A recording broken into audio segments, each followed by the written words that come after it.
Good morning students. कल के lecture में हमने देखा था कि राजस्थान की जो जलवायु है और राजस्थान की जलवायु पर किन किन चीज़ों का प्रभाव पड़ता है, यहाँ की स्थिति विस्तार, यहाँ का धरातलीय क्षेत्र, स्थलाकृतियाँ, ये सारी किस प्रकार से राजस्थान की जलवायु पर प्रभाव डालती है। और आज हम देखेंगे कि राजस्थान की जलवायु में क्या क्या विशेषताएं पाई जाती है। ये विशेषताएं क्या होती है, जैसे हम बात करते हैं कि यहाँ पर राजस्थान में बहुत ज़्यादा वेरिएशंस पाए जाते हैं, जलवायु में बहुत ज़्यादा वेरिएशंस पाए जाते हैं। ये वेरिएशंस किस प्रकार के होते हैं कि अगर हम पश्चिमी राजस्थान की तरफ जाएं तो वहाँ पर मरुस्थलीय या शुष्क जलवायु पाई जाती है। उससे जैसे जैसे हम पश्चिम से पूर्व की तरफ आते हैं वहाँ पर हमें अर्धशुष्क जलवायु भी मिलती है, उपाद्र जलवायु भी मिलती है और आर्द्र जलवायु भी पाई जाती है। मतलब जलवायु में बहुत ज़्यादा वेरिएशंस पाए जाते हैं, तो ये यहाँ की एक विशेषता है।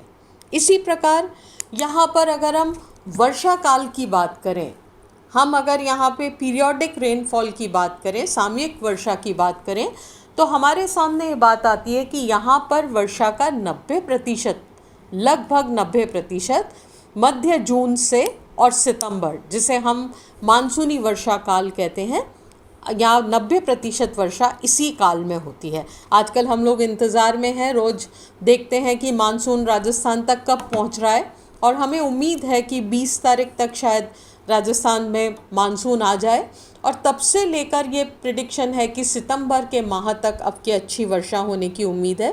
तो प्रतिवर्ष यहाँ की 90% वर्षा इसी काल में होती है, और 10% वर्षा, जिसमें शीतकाल में मावट जो विंटर रेन्स होती हैं, 10% के लगभग वर्षा उसमें, और बीच बीच में कभी कभी जो डिस्टर्बेंसेस होते हैं उसकी वजह से ये बारिश होती है।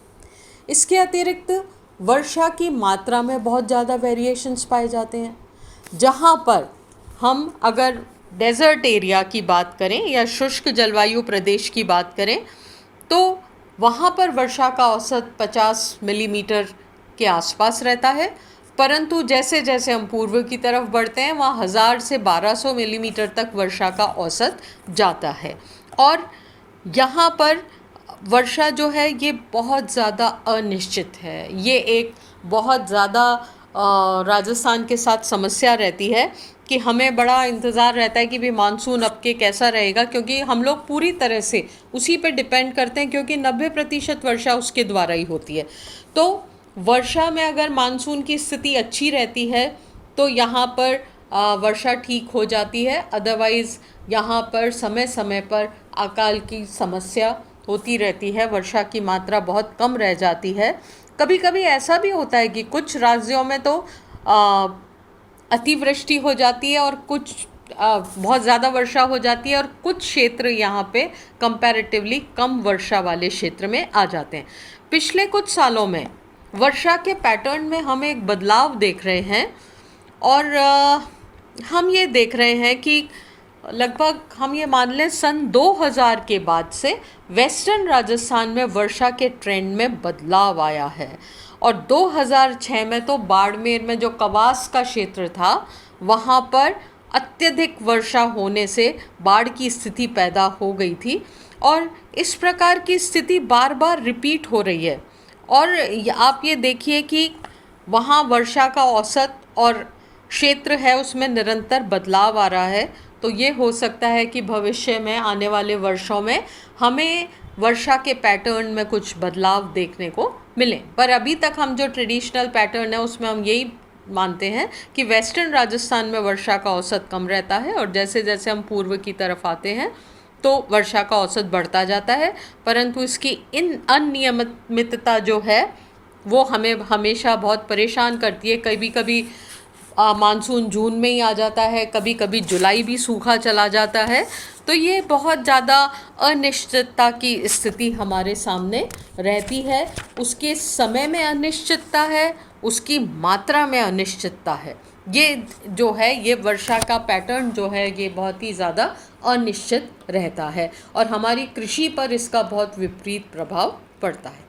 इसी प्रकार अगर हम तापमान की बात करें तो राजस्थान में तापमान में भी बहुत ज़्यादा वेरिएशन होता है। वही जहाँ पे समर्स में तापमान कई एरियाज़ में 48-49 डिग्री तक चला जाता है आजकल, जिसका हम सामना कर रहे हैं, और विंटर सीज़न में कई जगहों पर तापमान, जैसे चूरू में हमने देखा कि 0 डिग्री तक भी पहुँच जाता है। तो ये इतना ज़्यादा वेरिएशन जो है, ये एक बहुत ही यूनिक क्वालिटी है, यहाँ का एक बहुत ही यूनिक फीचर है कि इतना ज़्यादा डिफरेंस हम यहाँ पर तापमान में देखते हैं। कुछ क्षेत्र ऐसे हैं जहाँ पे रात को तापमान गिर जाता है, क्योंकि वह बालू मिट्टी का विस्तार क्षेत्र है, इसलिए रात का तापमान वहाँ पे कंपैरेटिवली जब सूरज अस्त हो जाता है उसके बाद मिट्टी बहुत जल्दी से ठंडी हो जाती है, तो रात का तापमान थोड़ा कम हो जाता है। पर कई क्षेत्र ऐसे भी हैं जिसमें रात को भी लू चलती है। हम अलवर में रहते हैं और अलवर के लोग इसको हमेशा महसूस करते रहते हैं कि रात में भी यहाँ पर उतनी ही गर्मी रहती है। तो राजस्थान में इसका शायद विस्तार इतना अधिक है, इसकी लोकेशन ऐसी है, अरावली पर्वत की स्थिति ऐसी है कि यहाँ की जो जलवायु है वो एक यहाँ की यूनिक प्रकार की, यहाँ पे अनेक वेरिएशंस वाली जलवायु पाई जाती है। अब हम बात करते हैं कि जलवायु की वास्तविक स्थिति यहाँ पर क्या रहती है, यहाँ पर किस प्रकार की जलवायु पाई जाती है। तो हम ये कहते हैं कि ये एक ऐसा राज्य है जहाँ सुस्पष्ट 3 ऋतुएं पाई जाती है। सबसे पहले हम बात करते हैं ग्रीष्म ऋतु की, जो कि मार्च से और मध्य जून, मानसून के आने तक मध्य जून तक रहती है। उसके बाद वर्षा काल या मानसूनी वर्षा का जो समय होता है वो मध्य जून से सितंबर तक रहता है, और फिर अक्टूबर से फरवरी तक शीत ऋतु का सामना हम लोग करते हैं। तो ये वो है, ये 3 प्रकार की वो जलवायु है जो राजस्थान में हमें सुस्पष्ट रूप से दिखाई देती है। अब अगर हम ग्रीष्म ऋतु की बात करें तो हमने जो माना है कि मार्च से इस तापमान बढ़ना प्रारंभ हो जाता है, और ये जो जैसे जैसे सूर्य मकर रेखा पर लंबवत चमकना शुरू करता है और उत्तर में होने के कारण उत्तरायण की अवस्था में आ जाता है, और इस क्षेत्र का तापमान जो है वो बढ़ना शुरू हो जाता है, और ये तापमान धीरे धीरे बढ़ता है और जून तक जाकर ये अपनी पीक पे पहुंच जाता है। हम ये कह सकते हैं कि जब सूर्य उत्तरायण की अवस्था में आना प्रारंभ करता है, जैसे ही वो उत्तरायण में आने लग जाता है, ये तापमान में वृद्धि शुरू हो जाती है, और ऐसा माना जाता है कि 23 मार्च को उत्तरी गोलार्ध में तापमान बढ़ने के संकेत मिलते हैं। उस दिन विषुवत रेखा पर सूर्य बिल्कुल सीधा चमकने लग जाता है और राजस्थान में तापमान बढ़ना शुरू हो जाता है। ये वो काल है जब फसलें पकने लग जाती हैं और धीरे धीरे पानी जो है वो कम होने लग जाता है, इवापोरेशन बढ़ने लग जाता है, वाष्पीकरण की दर जो है वो बढ़ने लग जाती है। वनस्पति और घास जो होती है जितनी भी प्रकार की, ये सूखने लग जाती है और एकदम आपके आसपास का जो नज़ारा है वो बदलने लग जाता है। जहाँ पर हम 2-3 महीने पहले बिल्कुल हरे खेत देख रहे होते हैं, सरसों उगी हुई होती है, उसका रूप परिवर्तित होने लग जाता है। पहले दिन का तापमान तेज़ी से बढ़ने लगता है और धीरे धीरे धीरे ये तापमान 40 से 45 डिग्री और समटाइम्स कुछ एरिया में 45 से भी ज़्यादा हो जाता है। जैसे हमने ये देखा कि 2 दिन पहले बीकानेर का तापमान 47.8 डिग्री सेल्सियस था।